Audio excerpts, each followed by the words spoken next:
Good day everyone! So bali, isi-share ko nga pala ngayon yung naging journey namin papuntang Underground River.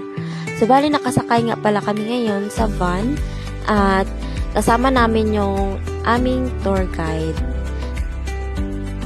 Ang daanan nga pala dyan guys is parang daanan siya ng Upi at Libak.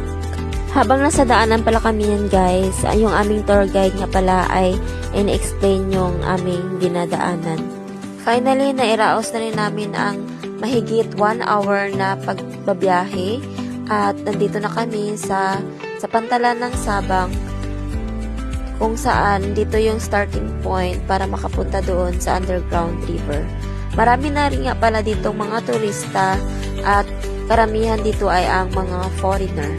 Habang nga wala pa yung aming bangka na masakyan, so ayan, nag-video-video muna ang person para hindi ma-board.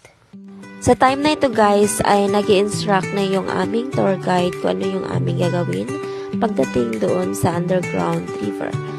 And pagkatapos niyan ay nag-get ready na kami para sumakay dito sa aming bangka. Medyo nahirapan niya kami dyan guys sa pagsakay dahil malakas yung paghampas ng alon. May tigi-isang life jacket nga pala din kami dito sa bangka guys at agad na rin namin itong isinuot at for the safety na rin namin. Bali na sa 20 minutes nga pala yung aming biyahe papuntang Underground River. Habang nasa biyahe nga pala kami guys, ito yung aming nakikita, yung mga nagagandang rock formation at yung luntiang kabundukan ng Palawan.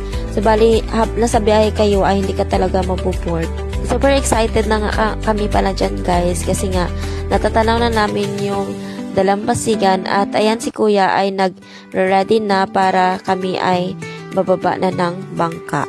So ayan, nakababa na kami sa bangka at sobrang na-amaze talaga ako dito guys kasi sa napakapino at puting-puti na buhangin at samahan pa ng napakapriskong hangin. Siguradong makaka-relax ka talaga dito guys. Pagbaba mo nga pala ng bangka guys ay makikita mo na itong pangalan ng Underground River. At papunta na kami doon ngayon. Kaya see you!